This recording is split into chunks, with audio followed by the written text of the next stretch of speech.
Para alguns, um personagem maligno e sem piedade que tenta a humanidade. Para outros, uma invenção dos humanos e das religiões para doutrinar, gerar culpa e medo. Diabo, Satanás, Beelzebu. Se trata de um ser real. O diabo é o inimigo da humanidade. A personificação da maldade apresenta tantas caras quanto perguntas. O diabo realmente existe? Muitos creem que o diabo não existe. E esse é um grande triunfo de Satanás. O mal não tem a proporção do bem. O mal é a ausência do bem. Há aqueles que garantem inclusive terem um pacto com ele. Satanás é o libertador da humanidade e do ciclo apocalíptico. O diabo, uma das figuras mais controversas da Bíblia. Ele tem ciúme de nós, ele tem inveja da vida que Deus nos deu, porque nós temos Deus dentro de nós. Nós temos a graça que possuímos através do batismo, e o diabo está sempre tentando nos destruir por causa disso. Há especialistas que afirmam a existência de evidências satânicas. O diabo vive entre nós? Depois do exorcismo, meu psiquiatra me disse: eu não tenho esse caso cientificamente. Pois Jesus lhe dizia: sai desse homem, espírito imundo. Por acaso, seriam Deus e o diabo a mesma pessoa?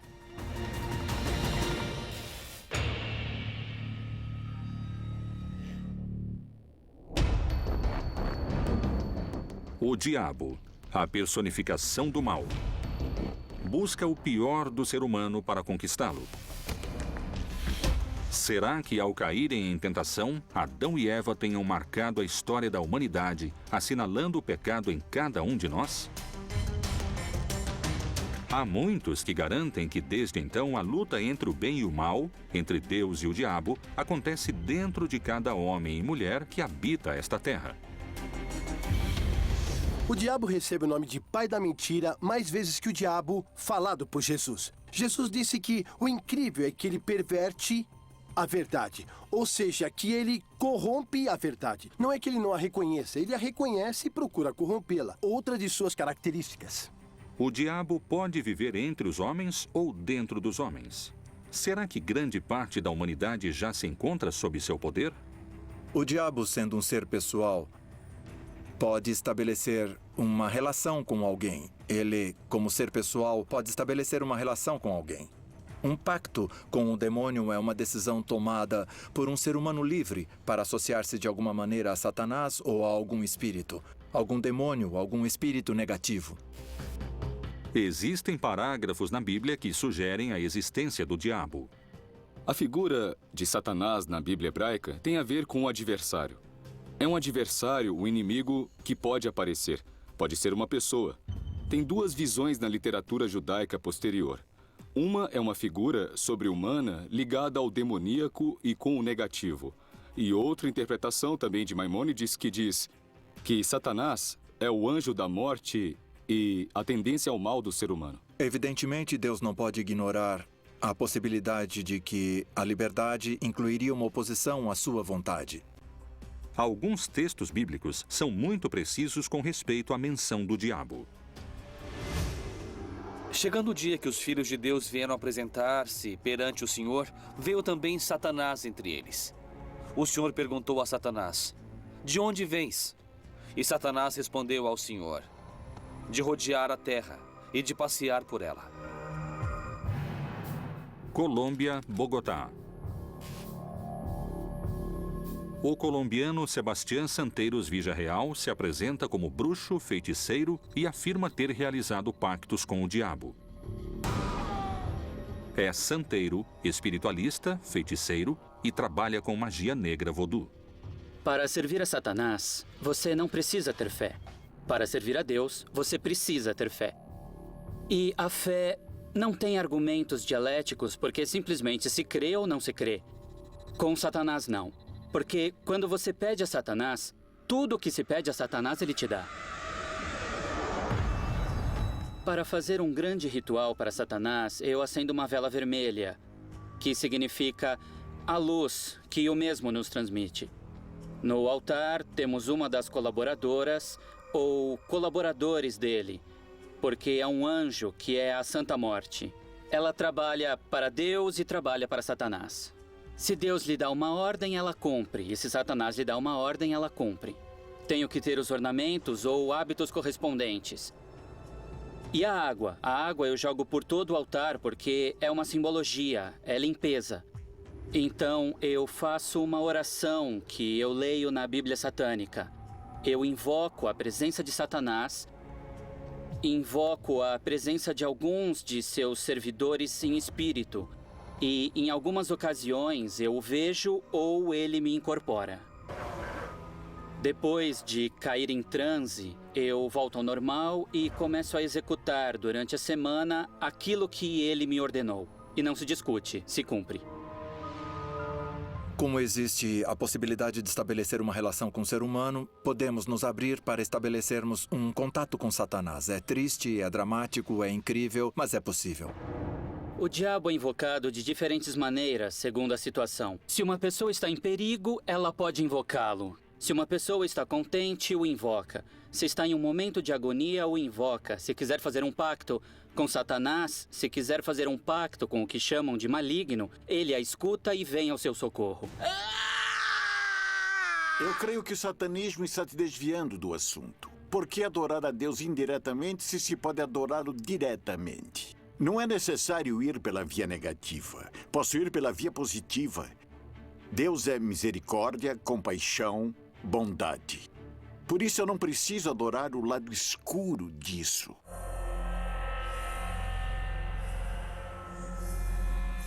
A pergunta que muitos especialistas e teólogos ainda se fazem é: o diabo realmente existe ou é uma metáfora? E se é uma metáfora, a quem Jesus se referiu como a encarnação do mal?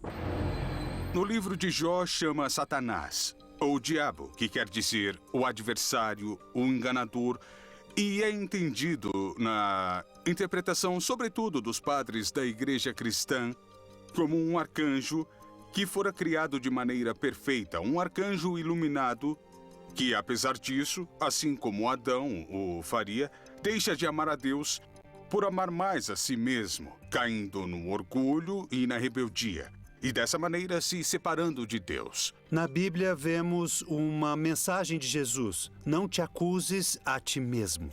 Não nos esqueçamos que aquele que se acusa em hebraico se diz Satanás. Ele é o acusador.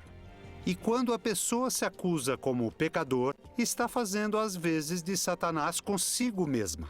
Ou quando condena os demais e vive dizendo isso é ruim, isso está ruim, isso é péssimo, está fazendo às vezes de Satanás, ainda que traga a Bíblia numa mão ou use uma batina. Satanás nos acusa para Deus e essa é a função de Satanás, o acusador.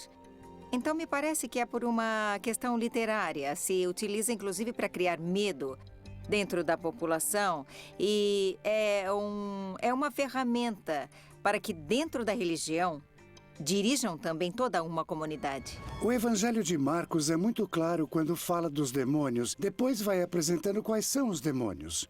Há um demônio fundamental. Qual é o demônio mais importante? Que se opõe à construção do reino de Deus. É o Império Romano.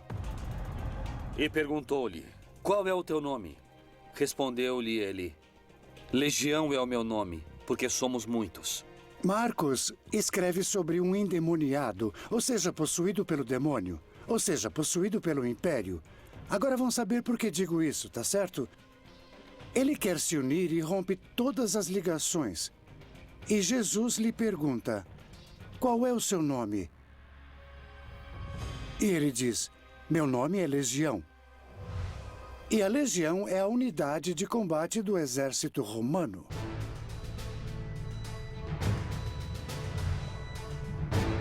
São muitos os que asseguram que o diabo existe e que, inclusive, se encontra mais perto do que alguns creem.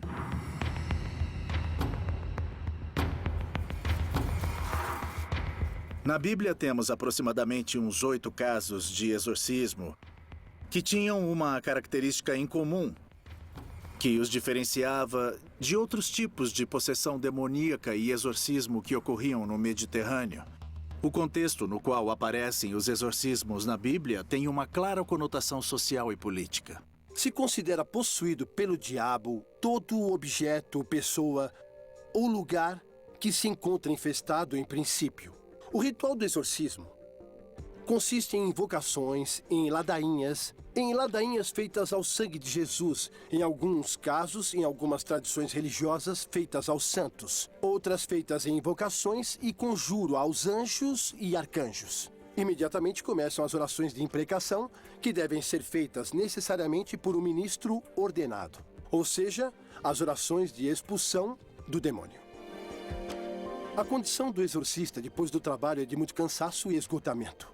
O desgaste físico é muito grande, o compromisso emocional que ele assume durante o trabalho sempre leva, é claro, ao grande consolo do verdadeiro exorcista Jesus Cristo, que lhe empresta a voz e lhe empresta também os gestos, o corpo, mas é ele quem enfrenta a batalha. De que forma secreta a Bíblia menciona essa batalha? Já em Marcos e em Lucas, a possessão aparece como uma possibilidade. Porque logo certa mulher, cuja filha estava possessa de um espírito imundo, ouvindo falar dele, veio e prostou-se-lhe aos pés. Os exorcismos são realmente um modo de combater e expulsar o diabo? Se é necessário expulsá-lo, isso é prova suficiente para pensar que o diabo existe? Santo sangue do Senhor, rogai Sangue por santo nós. da Sagrada Rogamos ao Igreja. Senhor, rogai por nós. Sangue santo da Sagrada Igreja. Rogai por nós. Santo sangue de misericórdia. Rogai por nós. Santo sangue dos auxiliadores da necessidade. Rogai por nós. Santo sangue dos filhos e filhas de Deus que nunca haverão de desonrar a sua vida. Rogai por Que a nós. presença de Deus, nosso Senhor Jesus Cristo, mostre a luz, mostre o caminho para você. Santo sangue do Senhor, eu ordeno que você saia desse corpo. Eu ordeno que você libere esse corpo. Livrai-o, Senhor, livrai-o dessa dor. Eu ordeno que você saia desse corpo. Saia agora. Nós rogamos, Senhor, liberte esse corpo. Liberte esse corpo agora. Você está bem, filho? Deus Pai, Ele te libertou. Que Jesus esteja contigo, meu filho. Os milhares de exorcismos realizados são provas suficientes da possível existência do diabo? Como se explica que a Igreja tenha sacerdotes exorcistas? O Papa Francisco, que alguns dizem nunca ter feito um exorcismo, nós acreditamos que sim, que ele já fez. Já fez pelo menos uma oração de libertação muito forte. Se o diabo não existe, como e de que maneira explicaríamos os exorcismos? A pessoa tem que estar convencida de que isso acontece. Se a pessoa não crê, é muito difícil funcionar. Na maioria dos casos, é sugestão. Eu deixo a porta aberta a algumas exceções que podem conter alguma força muito profunda. Mas essas são exceções, não é o cotidiano. É uma maneira de exercer domínio, porque naturalmente, se o demônio é algo real que está no seu corpo, e se existe alguém que pode tirar esse demônio, naturalmente essa também é uma maneira de exercer poder. A quantidade de exorcismos que eu já dirigi em minha vida passam dos 1.200. Porque as possessões são mais frequentes do que se supõe. Com as questões do exorcismo, temos que ter muito cuidado, porque são seres humanos que estão sofrendo e dos quais os líderes religiosos se aproveitam muitas vezes para tirar algum proveito próprio dessas situações. Por que seguimos duvidando de sua existência se a Bíblia fala do diabo com tanta clareza? Este personagem diabólico se encontra desde a gênese da criação até a batalha final mencionada no Apocalipse. Quais são os argumentos e por que alguns acreditam que o Todo-Poderoso e o Maligno poderiam ser a mesma pessoa? Deus e o diabo seriam duas faces da mesma moeda?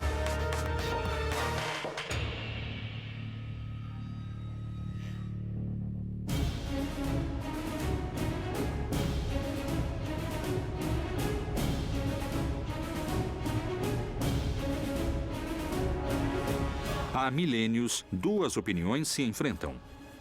Uma tenta mostrar que o diabo não existe, e a outra que é um ser real e o principal adversário de Deus.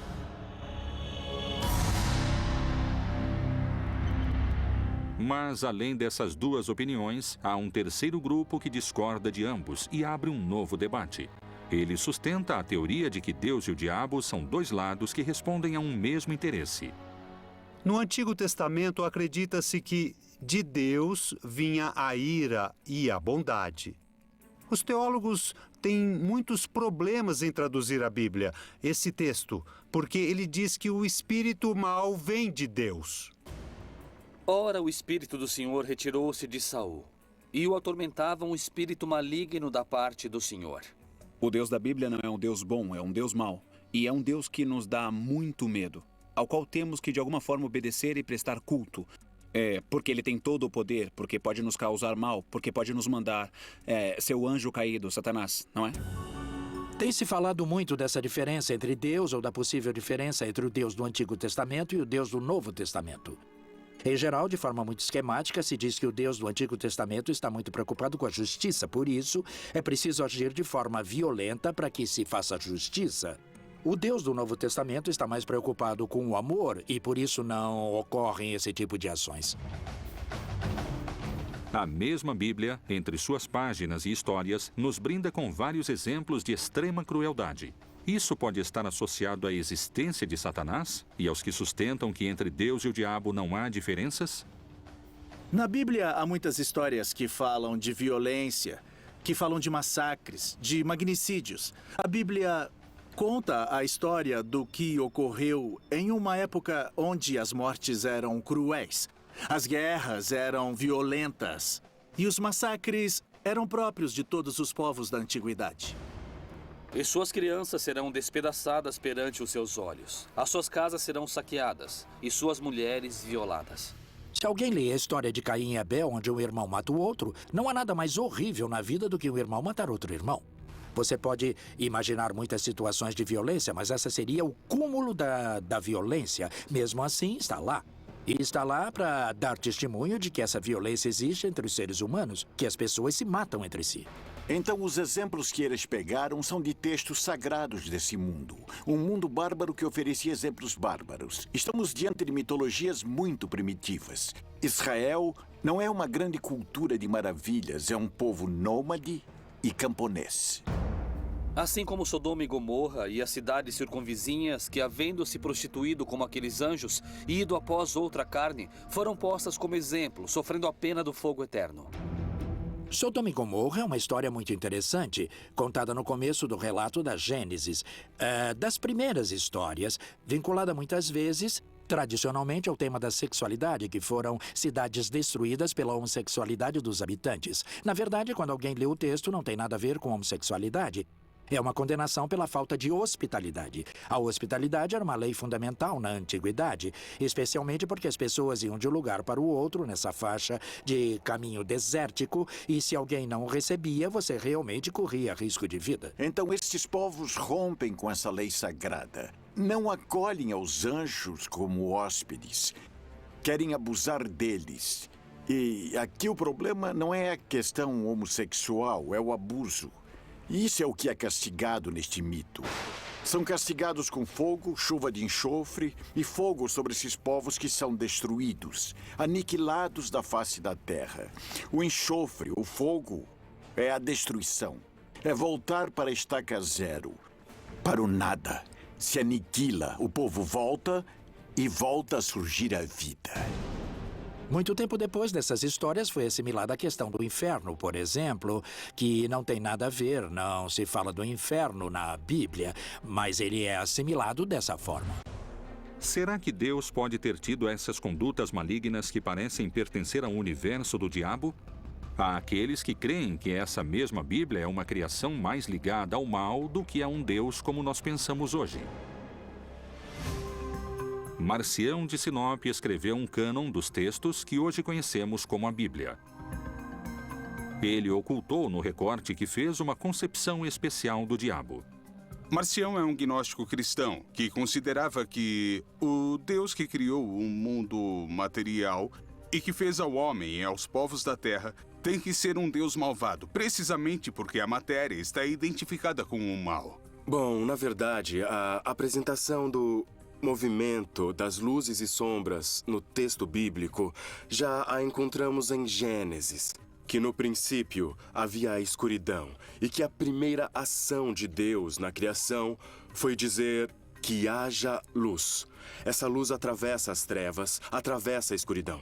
Está dizendo que, na verdade, a luz que veio ao mundo era Jesus, mas os homens preferiram ou elegeram as trevas em vez da luz, porque a luz, de alguma maneira, colocava em evidência as suas obras, as quais eles queriam ocultar.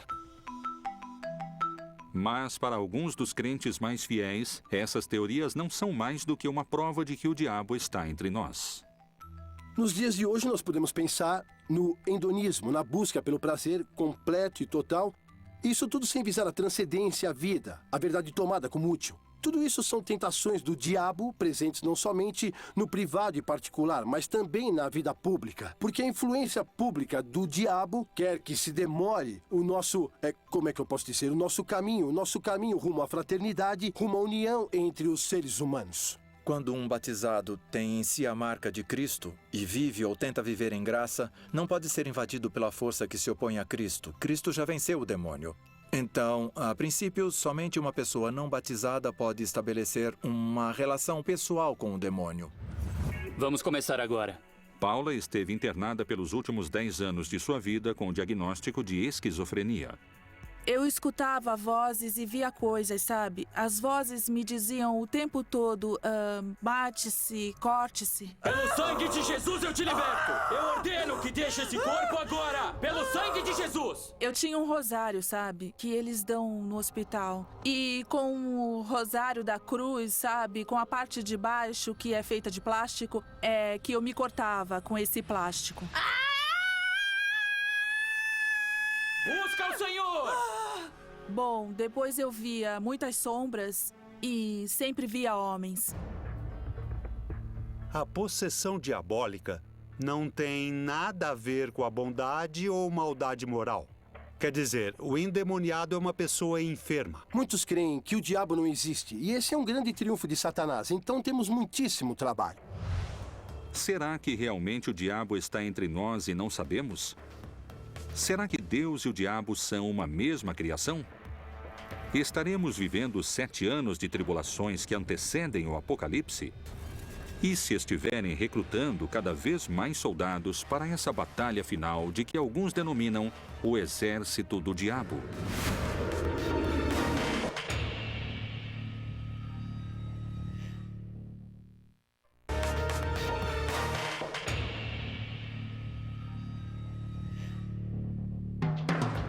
O diabo, um anjo caído que quer ocupar o lugar de Deus?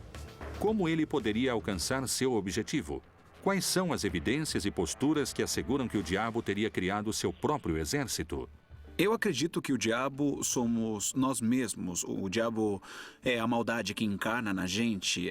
O diabo é uma configuração que pode ter expressões muito claras. Um personagem nefasto da humanidade. O diabo engloba muitos. Não se trata de um só, já que são muitos, milhares de milhares, visto que era um arcanjo, um anjo superior, que seria Lúcifer com todos seus seguidores que acabaram condenados. Alguns levam sua teoria mais além e creem que o diabo preparou um exército e está escondido esperando o começo dessa batalha final. Com esse exército maligno, o Agramon representa um demônio maior, que é o demônio do medo. Existem demônios menores que, por sua vez, os servem. São demônios intercessores. Não esqueçamos que a corte satânica tem a sua hierarquia. E não é que eles perderam a hierarquia que conservavam no céu.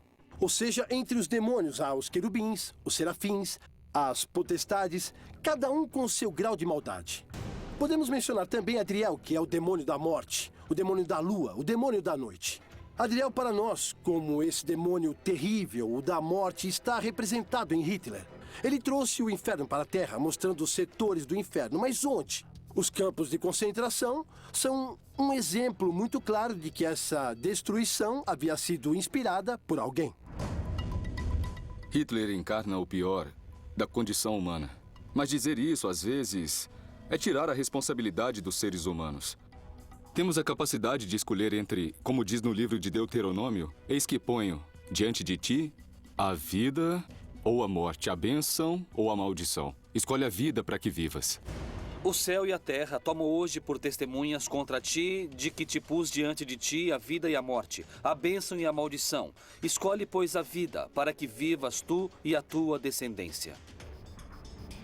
A pessoa tem que escolher para qual caminho quer direcionar sua vida. Se está trabalhando pela justiça, pela paz, pela compreensão, ou oposto pelo ódio, pela violência, pela maldade. Eu acho que, às vezes, nas histórias você tem que tomar decisões. Mas os demônios mencionados na Bíblia também levaram os especialistas a darem explicações diferentes. Bem como algumas mulheres que haviam sido curadas de espíritos malignos e de enfermidades, Maria, chamada Madalena, da qual tinham saído 7 demônios. Lucas nos diz que Jesus expulsou 7 demônios. É o dado que nos dá o Evangelho de Lucas.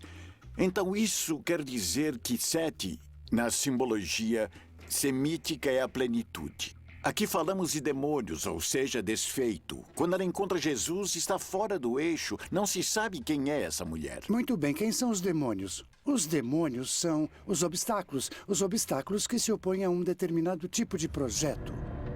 Maria Madalena é uma militante do projeto do Reino de Deus, que naturalmente, para ser uma militante completa do Reino de Deus, ela deve enfrentar obstáculos muito fortes. Ela vai ser perseguida, por isso também vai duvidar, vai ter medo, não é? Como todos nós. Então, Jesus lhe tira esses medos, lhe tira esses obstáculos. É a libertação, de alguma maneira, de uma situação de marginalidade que ela tinha como resquício. Nós sabemos que estava fora de seu juízo e, de nenhuma maneira, se pode relacionar com o fato de Maria ser prostituta ou que havia sido amante de Jesus. Nenhuma dessas coisas. Não quer dizer que foi uma mulher ultra pecadora ou ultra libertina. O endemoniado é uma pessoa cuja enfermidade não se conhecia em sua origem e nem a sua cura. Então era uma personagem endemoniada. Esses demônios estão entre nós. Eles não creem em nada também porque as vozes me diziam o tempo todo que não creem nisso, que não creem em nada. A mente é como alguém que nos prende e às vezes nos mata. É como se estivéssemos habitados por muitas vozes, muitas vezes incoerentes. Eu acho que o que hoje chamamos de exorcismo não é mais do que o fenômeno que deixa evidente a multiplicidade, a multiplicação e a fragmentação da nossa personalidade, das muitas vozes que ouvimos. Se existem muitas vozes que nos falam, quais são os indícios ocultos que encontramos na Bíblia para decifrar se estamos perto de uma batalha entre Deus e o diabo? A temida batalha que anuncia o fim dos tempos.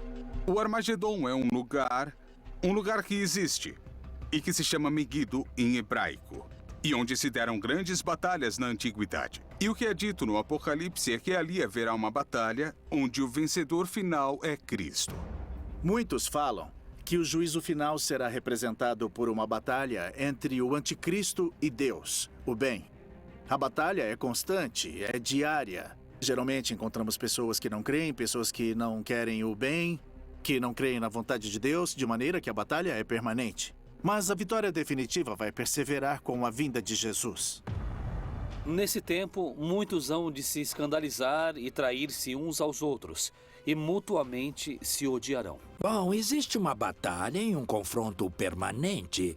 O final não é bem no sentido de último, mas final no sentido daquilo que dá significado e sentido às coisas. O juízo que Deus estabelece contra alguns, e que não é uma batalha, ainda que se ache anunciado em todo o Apocalipse uma batalha dos maus, digamos, de Satanás e de seu exército contra Deus, na verdade essa batalha não existe porque Deus não precisa lutar. Mas para que exista uma batalha, deve necessariamente existir 2 grupos. E como alguns creem serem os que chegaram para salvar a humanidade, estão os que creem terem vindo para destruí-la. Satanás aparece na Bíblia com vários nomes e com várias imagens. Nós o conhecemos desde a serpente que aparece em Gênesis, até com os seus outros nomes, o diabo, o demônio, Satanás, Beelzebu. Todas essas seriam indicações de um mesmo personagem, do pai da mentira. A luta entre o bem e o mal, entre a tentação e a obediência, entre o pecado e a salvação, é tão antiga quanto a própria vida. Como e desde quando se constrói essa figura do diabo? Por que o mal e o diabólico respondem a tantos nomes?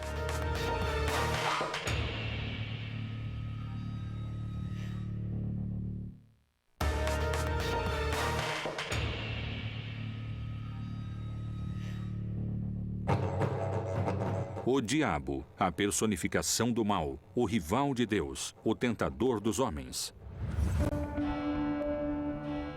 Para muitos cristãos, a tentação é uma porta de entrada para o mal, um caminho direto para o diabo. A última parte do Pai Nosso diz: não nos deixe cair em tentação e livrai-nos do mal.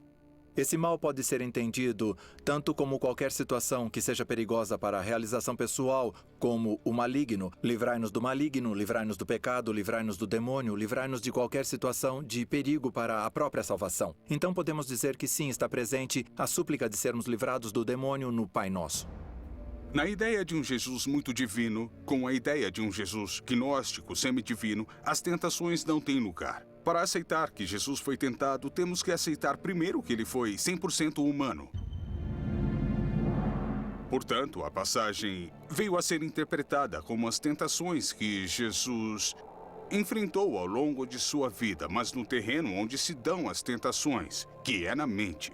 Jesus teve que escolher, por isso passou 40 dias no deserto, entre ser um Messias conforme as profecias de Isaías, desprezado, ignorado, traído e assassinado, ou inclinar-se para a vaidade do reconhecimento mundial e ao arrebatamento do poder e das riquezas. Então, essas tentações são o núcleo que nos mostra se o Messias deve ser glorificado por sua própria força ou se o Messias está disposto a humilhar-se, a negar-se e a morrer por amor aos seres humanos.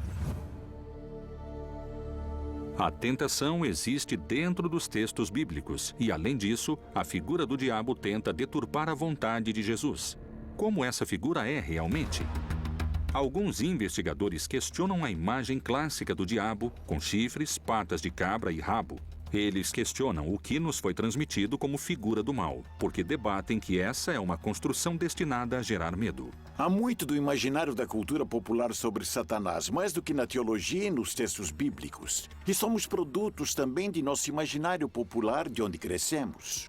Na Bíblia, tanto no Antigo Testamento quanto no Novo Testamento, temos histórias relacionadas com o diabo, com Satanás. No entanto, não encontramos descrições físicas de como ele era. Se ele tinha chifres, se tinha rabo, se tinha um tridente, ou se era vermelho. O que nós sabemos é que ele é uma descrição do mal. Não é bíblico. Nem o purgatório, nem o inferno eterno, nem o céu. O céu para estar perto de Deus, sim. O inferno como distância de Deus, sim. Mas chamas, diabinhos, um Satanás rei que manda nos demônios, isso foi uma invenção medieval. Isso aparece na Idade Média. É alguém que tem a ver fundamentalmente com o sexual. Por isso se atribui a ela a cor vermelha. Os chifres de bode e as patas de bode, que eram o poder da fertilidade e da vida, que representavam Dionísio Pan na literatura grega. O deus Pan é um deus grego muito antigo, originalmente adorado na região da Arcádia. Pan é o guardião dos rebanhos que tem a tarefa de se multiplicarem. Deus dos bosques e patos, protetor dos pastores. É um produto da casualidade que na Idade Média tenham imposto essa caracterização impressionante e terrível do demônio? Ou talvez haja um mistério importante em torno da figura do diabo esperando para ser desvendado? Em algum momento da história, para tornar visível a presença do mal, os autores, os pintores, usaram como origem uma imagem grotesca, com chifres, com rabo, negro, com fogo, para descrever o mal. Mas isso não significa que o diabo não existe. O diabo ter sido caricaturado na Idade Média, ou que seu conceito fora utilizado para infundir o medo, não quer dizer que ele não exista. A figura do diabo no cristianismo funciona como um grande ordenador moral. Ou seja, O que está mal está do lado do diabo e faz parte do pecado.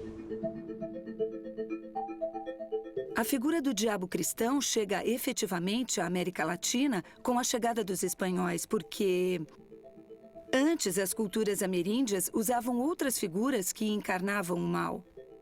Mesmo assim, esse mal não era um mal tão absoluto e nem tão separado do bem como é o diabo cristão, que é uma das características do pensamento do catolicismo, onde aparece o mal de um lado e o bem do outro.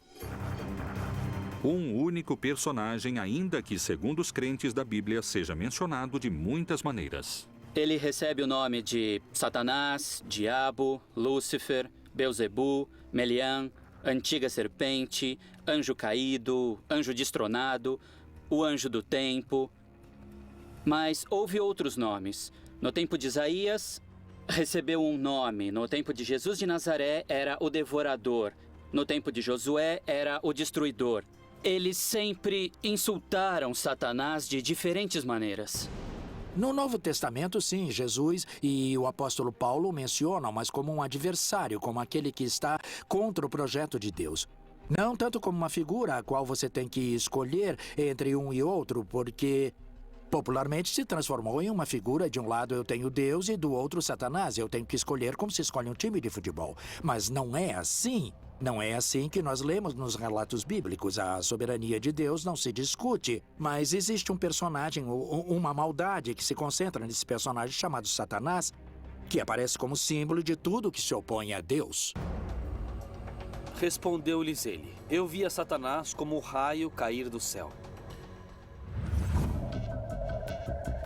Especialistas no estudo da Bíblia dão conta de que, em outras passagens do livro sagrado, os nomes que o maligno recebe não têm uma conotação única e nem tão direta. Diabo, Satanás, Lúcifer, todos têm a ver com o seguinte: num projeto como o projeto do Reino de Deus, você tem que enfrentar os obstáculos, e esses obstáculos são denominados com determinados símbolos, não é? Um dos símbolos mais importantes é o de Satanás. Essa poderia ser uma manobra e modo de agir do diabo para ganhar tempo e adeptos à sua figura? O Evangelho de João registra que Jesus o descreveu como um ladrão que trabalha entre os demais que não se dão conta que ele está lá. O trabalho do diabo tem que passar despercebido. Na visão religiosa judaica, só há uma divindade, não há duas: Jeová. E Jeová é o autor do bem e do mal, da saúde e da enfermidade, da alegria e da tristeza. Em outras religiões há deuses do bem e deuses do mal. Qual é o verdadeiro significado da palavra diabo? Havia alguns anjos caídos que não queriam ser anjos. Queriam ser mais do que anjos. E apareceu esse anjo que seria o diabo. Como a ideia é unir, diabo é separar. Daí vem diabo, de diabolo, o que separa. Muitas correntes de pensamento se perguntam se realmente o conceito não é um engano em si mesmo. A resposta a essa teoria poderia mudar o conceito fundamental que a religião tem sobre o bem e o mal. Para muitos sacerdotes e para a principal autoridade da Igreja, o diabo existe em muitas de suas mensagens, e o Papa faz alusões à sua presença entre nós aqui na Terra. Onde o diabo vive? Será que Satanás está perto de nós?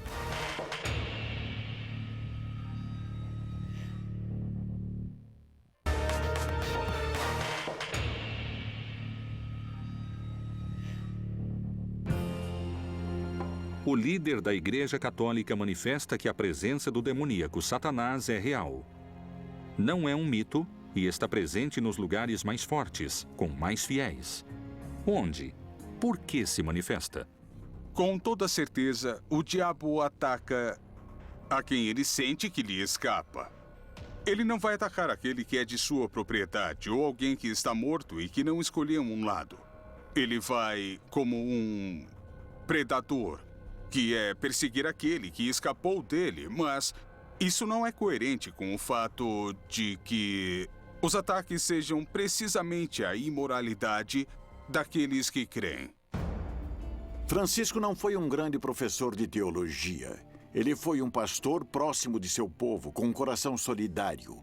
Sua linguagem não é a do teólogo. É a linguagem da paróquia, do entorno. E isso não o desmerece para aquele que entendeu o contexto. Então ele fala de maneira popular e não como um especialista da Bíblia. Francisco não é um grande especialista da Bíblia. Ele é o Papa, e o Papa é um líder. O problema aparece quando interpretamos ao pé da letra e não como linguagem simbólica. Toda linguagem religiosa e simbólica deixa de ser religiosa. O líder da igreja também apontou o filho do diabo, o anticristo, na corrupção e no dinheiro. No livro do Apocalipse, capítulo 12, uma visão se apresenta a João, que é de uma mulher, que resplandece como o sol, e um dragão de 7 cabeças que a persegue. Viu-se também outro sinal no céu. Eis um grande dragão vermelho, que tinha 7 cabeças e 10 chifres. E sobre as suas cabeças 7 diademas. Esta visão significa que o dragão é o diabo, e suas 7 cabeças representam a totalidade do poder sobre os governos corruptos da terra. E a mulher que resplandece como o sol é o grupo de crentes, ou seja, a igreja, que reflete o caráter amoroso de Deus. A corrupção, eu acredito que continua sendo um sistema que permeia todas as faixas sociais e políticas. Atrás de tudo isso, há homens e mulheres que a utilizam. Então, nesse grupo, nós poderíamos colocar os anticristos, por assim dizer, porque vão contra a vida. No ano de 2014, o Vaticano reconheceu de forma oficial a Associação Internacional de Exorcistas, uma prova a mais que para a Igreja o diabo existe.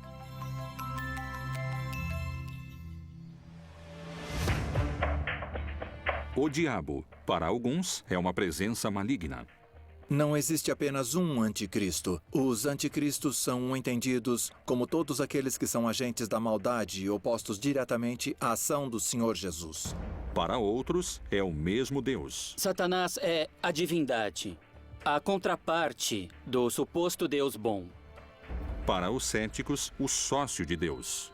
O mal e o bem estão subordinados à vontade de Deus. E há aqueles que não creem na sua existência. Os demônios são as pessoas que estão ao nosso redor causando mais danos. É mais fácil condená-lo, dizer que é o demônio, do que sentar-se com a pessoa e dizer o que foi, em que posso ajudar. O diabo é um instrumento para que o homem possa, enquanto está na história, decidir se quer amar ou não quer amar. Mas Deus é todo-poderoso e o diabo, para ele, não representa nenhum inimigo real. O diabo, mito ou verdade? Está entre nós, dentro de nós, ou é só uma criação ou história fantástica? O diabo, Satanás, Lúcifer, é mais um dos mistérios da Bíblia Proibida.